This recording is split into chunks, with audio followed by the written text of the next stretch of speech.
എല്ലാവർക്കും നമ്മുടെ ഇന്നത്തെ ക്ലാസ്സിലേക്ക് സ്വാഗതം. നാം കഴിഞ്ഞ ക്ലാസ്സിൽ നമ്മുടെ ടെക്സ്റ്റ് ബുക്കിലെ പേജ് നമ്പർ 77 അഞ്ചാമത്തെ ചോദ്യമാണ് ചെയ്തു തീർത്തിയത് അല്ലേ. ഇനി നമുക്ക് അടുത്ത പേജ്, അതായത് പേജ് നമ്പർ 78 ആറാമത്തെ ചോദ്യം ചെയ്തു നോക്കാം. അപ്പൊ ഇതാണ് നമ്മുടെ ചോദ്യം. ഇവിടെ നമുക്കൊരു ചിത്രം തന്നിട്ടുണ്ട് അല്ലെ. എന്താണ് പറഞ്ഞിട്ടുള്ളത്? The picture below shows A regular hexagon and A quadrilateral joining 4 of its vertex. അതായത് നമ്മുടെ ഈ ചിത്രത്തിൽ എന്താണ് തന്നിട്ടുള്ളത്? ഒരു റെഗുലർ ഹെക്സഗൺ എന്ന് പറഞ്ഞാൽ സമഷഡ്ഭുജം അല്ലെ. സമഷഡ്ഭുജം തന്നിട്ടുണ്ട്. അതിന്റെ 4 മൂലകൾ തമ്മിൽ കൂട്ടി യോജിപ്പിച്ചുകൊണ്ട് ഒരു വരച്ചിട്ടുണ്ട്? ഒരു ചതുർഭുജം വരച്ചിട്ടുണ്ട് അല്ലെ. അതായത് ഒരു ക്വാഡ്രിലാറ്ററൽ വരച്ചിട്ടുണ്ട്. ഇനി എന്താണ് നമ്മൾ ചോദിച്ചിട്ടുള്ളത്? Is this ക്വാഡ്രിലാറ്റർ A rectangle? ഈ ക്വാഡ്രിലാറ്റർ, അതായത് ഈ ചതുർഭുജം ഒരു ചതുരമാണോ എന്നാണ് നമ്മോട് ചോദിച്ചിട്ടുള്ളത്. നമുക്കറിയാം ചതുരമാണെങ്കിൽ എന്താണ് അതിന്റെ പ്രത്യേകത? നമുക്കറിയാം ഓപ്പോസിറ്റ് സൈഡുകൾ എന്തായിരിക്കും? അത് ഈക്വൽ ആയിരിക്കും അല്ലേ. പിന്നെ നമുക്ക് അറിയാം ഈ 4 ആംഗിളുകളും എത്ര വെച്ച് വേണം? 90 ഡിഗ്രി ആയിരിക്കണം അല്ലേ. അപ്പൊ 4 ആംഗിളുകൾ 90 ഡിഗ്രി ആയി, ഒരു ചതുർഭുജത്തിന്റെ 90 ഡിഗ്രി ആയി കഴിഞ്ഞാൽ അതെന്തായി മാറി? അത് ഒരു ചതുരമായി മാറി അല്ലെ. അപ്പൊ നാം എന്ത് ചെയ്താൽ മതി? ഈ 4 ആംഗിളുകളും 90 ഡിഗ്രി ആണെന്ന് പ്രൂവ് ചെയ്ത് കഴിഞ്ഞാൽ അതിന്റെ അർത്ഥം എന്താണ്? ഈ ക്വാഡ്രിലാറ്റർ, ഈ ചതുർഭുജം ഒരു ചതുരമാണ് എന്ന് നമുക്ക് പറയാം. അപ്പൊ നമുക്ക് ആദ്യം എന്ത് ചെയ്യാം? ആദ്യം ഇതിനൊരു പേര് കൊടുക്കാം അല്ലെ. നമുക്ക് ഇവിടെ തുടങ്ങാം. A B C D E F 6 കോർണറും നമ്മൾ എന്താ ഒരേ പേരുകൾ കൊടുത്തു. A B C D E F.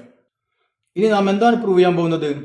ഈ 4 ആംഗിളുകളും എന്താണെന്ന് പ്രൂവ് ചെയ്യണം? നമുക്ക് 90 ഡിഗ്രി ആണെന്ന് പ്രൂവ് ചെയ്യണം അല്ലെ. അതോടുകൂടി നമുക്ക് എന്ത് പറയാം? ഇത് ഒരു ചതുരമാണെന്ന് നമുക്ക് പറയാൻ പറ്റും. അപ്പൊ ഇവിടെയും നമ്മൾ കഴിഞ്ഞ ചോദ്യത്തിൽ ചെയ്ത പോലെ തന്നെ ഇവിടെ നമുക്കൊരു ട്രയാങ്കിൾ അല്ലെ. ഈ ട്രയാങ്കിൾ എടുക്കുകയാണെങ്കിൽ ഈ ട്രയാങ്കിൾ എന്താണ്? നമുക്കറിയാം ഈ വശവും ഈ വശവും ഈക്വൽ ആണ് അല്ലെ. എന്തുകൊണ്ടാണ്? ഇത് ഒരു സമഷഡ്ഭുജമായതുകൊണ്ട് അതിന്റെ വശങ്ങൾ ഈക്വൽ ആയിരിക്കും അല്ലെ. അങ്ങനെയാണെങ്കിൽ ഈ ത്രികോണത്തിന്റെ ഈ 2 വശങ്ങളും ഈക്വൽ ആണ്. 2 വശങ്ങൾ ഈക്വൽ ആയി കഴിഞ്ഞാൽ അതിനെ നമ്മൾ എന്ത് പറയും?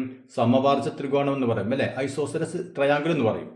അങ്ങനെയാണെങ്കിൽ ഇതിന്റെ ഓപ്പോസിറ്റുള്ള കോണുകളും ഈക്വൽ ആയിരിക്കും അല്ലെ.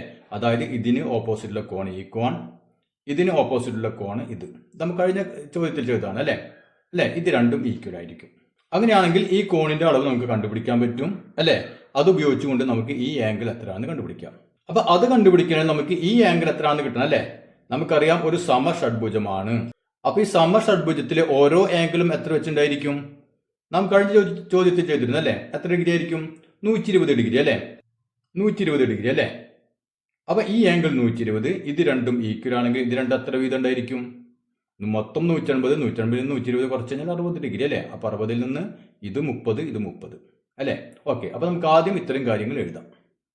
Triangle A B C is an isosceles triangle. അതായത് ത്രികോണം എ ബി സി ഒരു സമപാർശ്വ ത്രികോണമാണ്. അതിനെന്താണ് കാരണം? ഈ 2 വശങ്ങൾ ഈക്വൽ ആണ് അല്ലെ. അപ്പൊ നമുക്ക് ബ്രാക്കറ്റ് എഴുതാം. A B equal to B C. Okay. അങ്ങനെയാണെങ്കിൽ ഇവയ്ക്ക് ഓപ്പോസിറ്റുള്ള ഈ ആംഗിളും ഈക്വൽ ആയിരിക്കും അല്ലെ. അപ്പൊ നമുക്ക് എന്ത് എഴുതാം? Therefore angle B A C അല്ലെ. ആംഗിൾ ബി എ സി, ഈ ആംഗിളും ആംഗിൾ ബി സി എ, ഈ ആംഗിളും ഈക്വൽ ആണ് അല്ലെ. ഈ 2 ആംഗിളും ഈക്വൽ ആണ്. ഓക്കെ. ഇനി നമുക്ക് ആംഗിൾ ബിയുടെ അളവ് അറിയാലോ. ആംഗിൾ ബി സീക്വൽ ടു എത്രയാണ്? 120 ഡിഗ്രി. അങ്ങനെയാണ് നമുക്ക് ആംഗിൾ എയുടെയും ആംഗിൾ സിയുടെയും അളവ് കിട്ടും അല്ലെ. എങ്ങനെ കിട്ടും നമുക്ക്? അതായത് ആംഗിൾ ബി എ സിയും ആംഗിൾ ബി സി എയും കൂടി കൂട്ടിയ കഴിഞ്ഞാൽ എത്ര കിട്ടും നമുക്ക്? മൊത്തം 180-ൽ നിന്ന് 120 കുറച്ചാൽ മതി അല്ലെ. നമുക്ക് കഴിഞ്ഞ ചോദ്യത്തിൽ ചെയ്ത പോലെ തന്നെ 180 മൈനസ് 120 സീക്വൽ ടു 60 ഡിഗ്രി. പക്ഷെ ഇത് രണ്ടും ഈക്വൽ ആണെന്ന് നമുക്കറിയാം അല്ലെ. അതുകൊണ്ട് എന്തായിരിക്കും? രണ്ടും 30 ഡിഗ്രി വെച്ചായിരിക്കും അല്ലെ. അപ്പൊ നമുക്ക് angle B A C equal to angle B C A equal to 30 degree. അതായത് ഈ ആംഗിൾ 30 ഡിഗ്രി, ഈ ആംഗിളും 30 ഡിഗ്രി. അപ്പൊ നമുക്ക് ഈ ത്രികോണത്തിലെ 3 ആംഗിളുകളും കിട്ടി അല്ലെ. ഇനി നമുക്കറിയാം ഇത് ഒരു റെഗുലർ ഹെക്സഗൺ ആണ് അല്ലെ. അപ്പൊ അതിന്റെ കോണളവൊക്കെ എത്ര ആയിരിക്കും? 120 ഡിഗ്രി ആയിരിക്കുമല്ലോ. ആയിരിക്കും അല്ലെ. അങ്ങനെയാണെങ്കിൽ ഇത് 120, ഇത് എത്രയായിരിക്കും? ഇത് മൊത്തം, ഈ മൊത്തം അളവ് 120 ആണ് അല്ലെ. ഇത് മൊത്തം 120, അതിൽ ഇത്രയും ഭാഗം 30 കഴിച്ച് ബാക്കി ഇത്ര ഭാഗം എത്ര ഉണ്ടായിരിക്കും? 120 നിന്ന് ഈ 30 കുറച്ച് കഴിഞ്ഞാൽ നമുക്ക് ഈ ആംഗിൾ കിട്ടും അല്ലെ. അപ്പൊ ഇനി നമുക്ക് അത് എഴുതാം.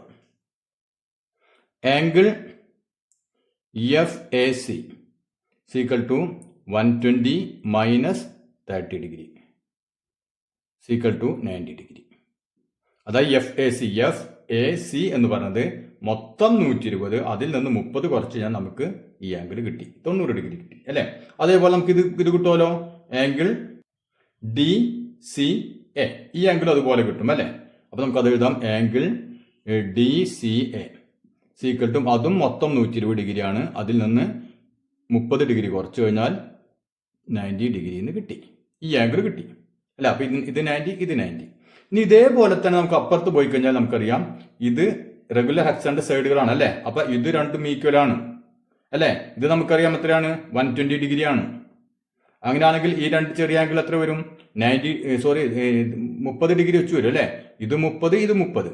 അങ്ങനെയാണെങ്കിൽ ഈ ആംഗിൾ എത്രയായിരിക്കും? ഇവിടെ കണ്ടുപിടിച്ച പോലെ തന്നെ 120 നിന്ന് നാം 30 കുറച്ചെന്നാൽ ഇത് 90 കിട്ടി, ഇത് 90 കിട്ടി. മനസ്സിലായല്ലോ. അപ്പൊ നമുക്കിത് അടുത്ത സ്റ്റെപ്പുകളായിട്ട് എഴുതണമെന്നില്ല, നമുക്ക് എന്ത് എഴുതാൻ മതി? Similarly.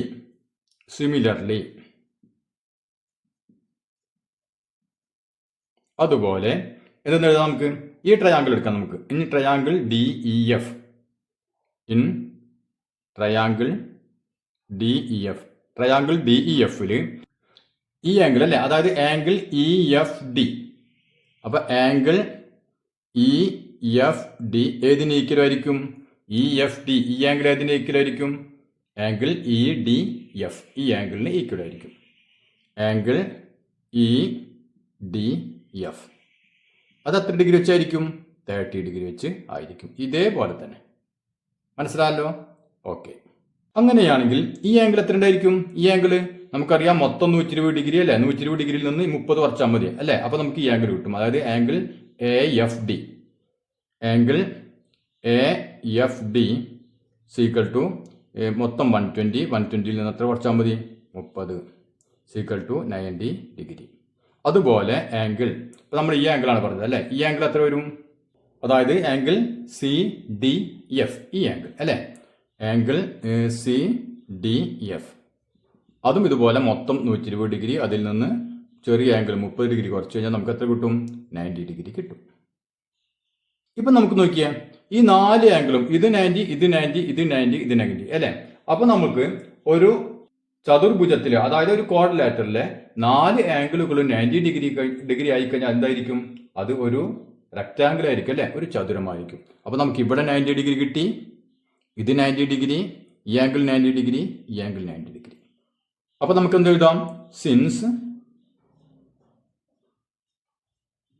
Since all angles of the quadrilateral is 90 degree, it is A rectangle. അതായത് ഈ ചതുർഭുജത്തിലെ 4 ആംഗിൾ, 4 കോണുകളും 90 ഡിഗ്രി വെച്ച് ആയതുകൊണ്ട് ഇത് എന്താണ്? ഒരു ചതുരമാണ്. ഈ ചതുർഭുജം ഒരു ചതുരമാണ് എന്ന് കൂടി എഴുതി വെക്കാം.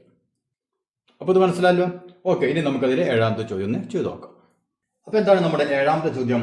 Calculate an inner angle and an outer angle of A regular pentagon of 15 sides. അപ്പൊ ഈ ടൈപ്പ് ചോദ്യങ്ങൾ സാധാരണ ചോദിക്കാറുണ്ട് പരീക്ഷയ്ക്ക്, അതുകൊണ്ട് വളരെ എളുപ്പമായിട്ട് നമുക്ക് ചെയ്യാൻ പറ്റിയ ചോദ്യങ്ങളുമാണ്. എന്താണ് പറഞ്ഞിട്ടുള്ളത്? Calculate an inner angle and an outer angle of A regular polygon of 50 sides. അതായത് സൈഡുകളുടെ എണ്ണം തന്നിട്ട് നമുക്ക് എത്രയാണ്? 15 വശങ്ങളുണ്ട് അല്ലെ, 15 സൈഡുകളുണ്ട്. ആ രൂപത്തിലുള്ള ഒരു സമബഹുഭുജത്തിന്റെ അകത്തെ കോണിന്റെ അളവ് എത്രയായിരിക്കും, പുറത്തെ കോണിന്റെ അളവ് എത്രയായിരിക്കും? ഇതാണ് ചോദ്യം. അപ്പൊ ഇവിടെ ശ്രദ്ധിക്കുക, വശങ്ങളുടെ എണ്ണം നമുക്ക് തന്നിട്ടുണ്ട് അല്ലെ. അപ്പൊ ഇവിടെ ഒരു പോളിഗൺ ആണെങ്കിൽ ഇപ്പൊ നോക്കിയേ, ഇതൊരു റെഗുലർ പോളിഗൺ. ഓക്കെ. അപ്പൊ ഇതിന്റെ വശങ്ങളുടെ എണ്ണം എത്രയാണോ അത്രയും എത്ര ഉണ്ടായിരിക്കും? ഔട്ടർ ആംഗിൾ ഉണ്ടായിരിക്കും അല്ലെ. അപ്പൊ പുറം കോണുകൾ എന്ന് പറഞ്ഞാൽ വശങ്ങളുടെ എണ്ണം എത്രയായിരിക്കും അത്ര പുറം കോണുണ്ടായിരിക്കും, അത്ര തന്നെ അകക്കോണും ഉണ്ടായിരിക്കും അല്ലെ. ഇന്നർ ആംഗിളും അത് തന്നെ ആയിരിക്കും. അപ്പൊ ഇവിടെ 15 സൈഡ് ഉണ്ടെങ്കിൽ എത്ര ഔട്ടർ ആംഗിൾ ഉണ്ടായിരിക്കും? 15 ഔട്ടർ ആംഗിൾ ഉണ്ടായിരിക്കും അല്ലെ. ഇപ്പൊ 6 സൈഡ് വശങ്ങൾ ഉണ്ടെങ്കിൽ 6 ഔട്ടർ ആംഗിൾ, അതുപോലെ 15 വശങ്ങൾ ഉണ്ടെങ്കിൽ 15 ഔട്ടർ ആംഗിൾ ഉണ്ടായിരിക്കും അല്ലെ. അപ്പൊ നമുക്ക് അതിൽ നിന്ന് ഒരു ഔട്ടർ ആംഗിളിന്റെ അളവ് കിട്ടുമല്ലോ അല്ലെ. നമുക്കറിയാം മൊത്തം ഔട്ടർ ആംഗിൾ എത്രയായിരിക്കും? ഏത് പോളിഗൺ ആയാലും ഔട്ടർ ആംഗിളിൽ ഒരു വ്യത്യാസമില്ല. എത്രയായിരിക്കും? സമ്മ് 360 ഡിഗ്രി അല്ലെ. അപ്പൊ അതിനൊരു വ്യത്യാസവുമില്ല. 360 നമുക്കറിയാം എത്ര ആംഗിൾ ഉണ്ടെന്ന് നമുക്ക് കിട്ടും. എത്ര ആംഗിൾ ഉണ്ട്, എത്ര സൈഡ് ഉണ്ടോ അത്ര ആംഗിൾ അല്ലേ. അപ്പൊ നമുക്ക് ഇവിടെ 15 സൈഡ് ഉണ്ട്, അതുകൊണ്ട് 15 ആംഗിൾ ഉണ്ടായിരിക്കും. അതുകൊണ്ട് നമുക്ക് വളരെ എളുപ്പത്തിൽ ഒരു ഔട്ടർ ആംഗിളിന്റെ അളവ് എത്ര എന്ന് കിട്ടും അല്ലേ. അപ്പൊ നമുക്ക് സം ഓഫ് ഔട്ടർ ആംഗിൾ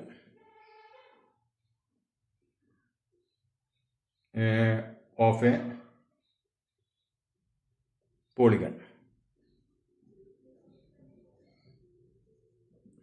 അതായത് ഒരു പോളിഗണിന്റെ ഒരു ബഹുഭുജത്തിലെ ആകെ പുറം കോണുകളുടെ അളവുകളുടെ തുക എത്ര വരും നമുക്കറിയാം. അതിനൊരു വ്യത്യാസമില്ല, 360 ഡിഗ്രി തന്നെ അല്ലേ.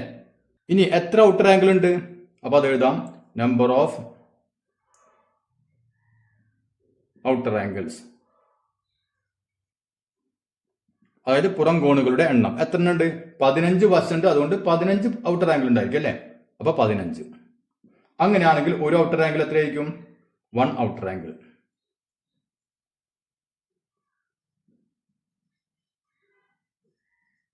എത്രയായിരിക്കും, മൊത്തം 360 ഡിഗ്രി ഉണ്ട് അല്ലേ. അതിനെ എത്ര ഔട്ടർ ആംഗിൾ ഉണ്ട്, 15 ഔട്ടർ ആംഗിൾ അല്ലേ. അപ്പൊ അതുകൊണ്ട് ഡിവൈഡ് ചെയ്ത് നമുക്ക് ഒരു ഔട്ടർ ആംഗിളിന്റെ അളവ് കിട്ടുമല്ലോ.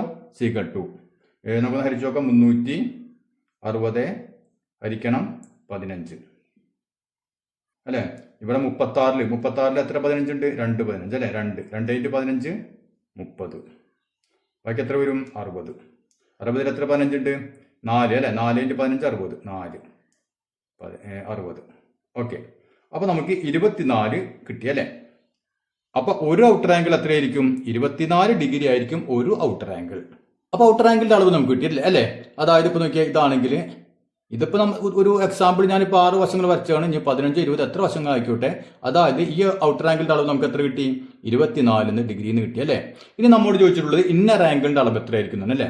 അപ്പൊ ഏത് പോളിഗൺ ആയാലും ഒരു ഔട്ടർ ആംഗിളും ഒരു ഇന്നർ ആംഗിളും തമ്മിൽ കൂട്ടിക്കഴിഞ്ഞാൽ എത്ര കിട്ടും നമുക്ക്, മൊത്തം 180 ഡിഗ്രി കിട്ടും അല്ലേ. 180 ഡിഗ്രിയാണ്, അതായത് ഇതൊരു ലീനിയർ പെയർ ആണ് അല്ലേ, രേഖീയ ജോഡിയാണ്. അപ്പൊ അതുകൊണ്ട് ഏത് പോളിഗൺ 8 വശോ 10 വശോ 20 വശോ ഏത് വേണമെങ്കിലും ആയിക്കോട്ടെ, ഒരു ഔട്ടർ ആംഗിളും ഒരു ഇന്നർ ആംഗിളും കൂടി കൂട്ടിക്കഴിഞ്ഞാൽ നമുക്ക് 180 കിട്ടും അല്ലേ. അങ്ങനെയാണെങ്കിൽ ഈ ഇന്നർ ആംഗിൾ എത്രയായിരിക്കും ഇന്നർ ആംഗിൾ, നമുക്കറിയാം ഈ മൊത്തം 180യിൽ നിന്ന് ഈ 24 കുറച്ച് കഴിഞ്ഞാൽ നമുക്ക് എന്ത് കിട്ടും, ഇന്നർ ആംഗിൾ കിട്ടും അല്ലേ. അപ്പൊ നമുക്ക് എഴുതാം 1 ഇന്നർ ആംഗിൾ.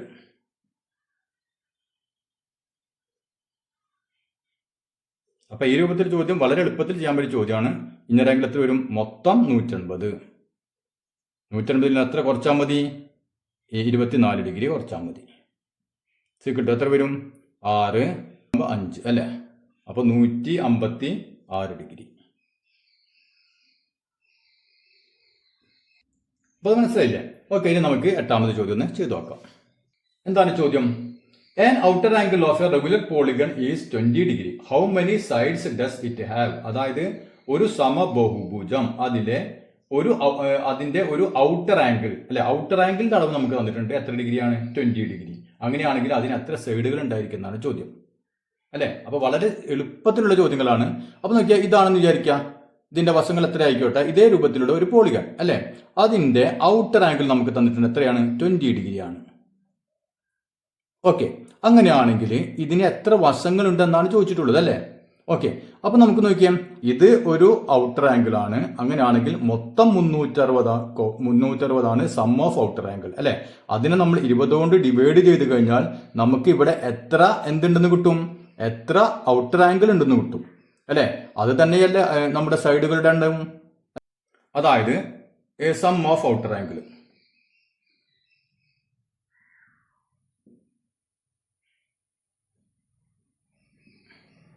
അതായത് പുറം കോണുകളുടെ തുക എത്രയാണ്, മൊത്തം 360 അല്ലേ. അതിനൊരു മാറ്റവും ഇല്ല, എത്ര വശങ്ങളുണ്ടെങ്കിലും 360 തന്നെ. ഇനി ഒരു ഔട്ടർ ആംഗിൾ എത്രയാണ്, 1 ഔട്ടർ ആംഗിൾ, ഒരു പുറം കോൺ എത്രയാണ്, 20 ഡിഗ്രി. അപ്പൊ നമുക്ക് സൈഡ് കണ്ടുപിടിക്കാൻ എന്ത് ചെയ്താൽ മതി, അതായത് നമ്പർ ഓഫ് സൈഡ്സ് സീക്വൽ എന്ത് വരും, 360നെ 20 കൊണ്ട് ഡിവൈഡ് ചെയ്ത് നമുക്ക് എന്ത് കിട്ടും, 0 ക്യാൻസൽ ചെയ്ത് 36 2 18 അല്ലേ. അപ്പൊ 18. അപ്പൊ നമുക്കിവിടെ നമ്പർ ഓഫ് സൈഡ്സ് എത്ര കിട്ടി? 18 കിട്ടി അല്ലേ. ഇനി എത്ര ഔട്ടർ ആംഗിൾ ഉണ്ടെന്ന് ചോദിച്ചാലോ? ഇതന്നെ ഉത്തരം അല്ലേ. അതായത് മൊത്തം ഔട്ടർ ആംഗിൾ അതിന്റെ സമ്മിനെ നാം എന്ത് ചെയ്തു? ഒരു ഔട്ടർ ആംഗിൾ കൊണ്ട് ഡിവൈഡ് ചെയ്ത് നമുക്ക് എത്ര ഔട്ടർ ആംഗിൾ ഉണ്ടെന്ന് കിട്ടി അല്ലേ. അപ്പൊ ഇവിടെ നമുക്ക് 18 ഔട്ടർ ആംഗിൾ ഉണ്ട്, 18 സൈഡുകൾ ഉണ്ടായിരിക്കും, 18 ഇന്നർ ആംഗിൾ ഉണ്ടായിരിക്കും. മനസ്സിലായല്ലോ. അപ്പൊ എന്താണ് നമ്മുടെ 9ാമത്തെ ചോദ്യം? An inner angle of A regular polygon is 168 degree. അതായത് ഒരു സമ ബഹുഭുജത്തിന്റെ ഒരു ഇന്നർ ആംഗിൾ, ഒരു അകക്കോൺ 168 ഡിഗ്രിയാണ്. ശ്രദ്ധിക്കുക, ഒരു അകക്കോൺ 168 ഡിഗ്രിയാണ്. അങ്ങനെയാണെങ്കിൽ how many sides does it have? അതിന് എത്ര സൈഡുകൾ ഉണ്ട്? അതായത് ഇവിടെ നോക്കിയേ, നമുക്ക് 1 ഇന്നർ ആംഗിൾ അല്ലെ, 1 ഇന്നർ ആംഗിൾ, ഒരു അകക്കോൺ എത്രയാണ്? 168 ഡിഗ്രി. ഓക്കെ, ഇന്നർ ആംഗിൾ 168 അല്ലെ. അപ്പൊ ഈ ഇന്നർ ആംഗിൾ എത്ര വന്നിട്ടുണ്ട്? 168 ഡിഗ്രി. അങ്ങനെയാണെങ്കിൽ ഇതിന്റെ ഔട്ടർ ആംഗിൾ എത്രയായിരിക്കും? നമുക്കറിയാം, രണ്ടും കൂടി കൂട്ടിക്കഴിഞ്ഞാൽ എത്ര കിട്ടണം? 180 അല്ലേ. രണ്ടും കൂടി കൂട്ടിക്കഴിഞ്ഞാൽ നമുക്ക് 180 ഡിഗ്രി കിട്ടണം. അപ്പൊ ഇവിടെ ഇന്നർ ആംഗിൾ 168 ഡിഗ്രി ആണെങ്കിൽ ഔട്ടർ ആംഗിൾ എത്ര ഉണ്ടായിരിക്കും? 180ൽ നിന്ന് 168 കുറച്ചാൽ മതി അല്ലേ. അപ്പൊ നമുക്ക് എഴുതാം 1 ഔട്ടർ ആംഗിൾ, ഒരു പുറംകോൺ. അപ്പൊ പുറംകോണിന്റെ അളവ് എത്ര വരും? മൊത്തം 180 ഡിഗ്രി, അതിൽ നിന്ന് എത്ര കുറച്ചാൽ മതി? 168 ഡിഗ്രി കുറച്ചു കഴിഞ്ഞാൽ നമുക്ക് അതിന് ഉത്തരം കിട്ടി അല്ലേ. അപ്പൊ എത്ര വരും? 2 1 അല്ലെ. അപ്പൊ 12 ഡിഗ്രി. അപ്പൊ ഇവിടെ 12 ഡിഗ്രിയാണ് ഒരു പുറംകോൺ, ഔട്ടർ ആംഗിൾ. ഇനി ഇതിന് എത്ര വശങ്ങളുണ്ട് എന്ന് കണ്ടുപിടിക്കാൻ നമുക്ക് എന്ത് ചെയ്താൽ മതി? കഴിഞ്ഞ ചോദ്യത്തിൽ നമ്മൾ ചെയ്തില്ലേ, അതേ രൂപത്തിൽ തന്നെ ചെയ്യാം അല്ലെ. ഒരു ഔട്ടർ ആംഗിൾ 12 ആണെങ്കിൽ എത്ര സൈഡുകൾ ഉണ്ടായിരിക്കും? അല്ലെങ്കിൽ എത്ര ഔട്ടർ കോണുകൾ ഉണ്ടായിരിക്കും? നമുക്കറിയാം മൊത്തം 360 ആണ്. 360ന് നമ്മൾ 12 കൊണ്ട് ഡിവൈഡ് ചെയ്ത് കഴിഞ്ഞാൽ നമുക്ക് എന്ത് കിട്ടും? എത്ര സൈഡുകൾ ഉണ്ടെന്ന് കിട്ടും, അതല്ലെങ്കിൽ എത്ര ഔട്ടർ ആംഗിൾ ഉണ്ടെന്ന് കിട്ടും, അതല്ലെങ്കിൽ എത്ര ഇന്നർ ആംഗിൾ ഉണ്ടെന്ന് കിട്ടും. അതായത് നമുക്കറിയാം സം ഓഫ് ഔട്ടർ ആംഗിൾ,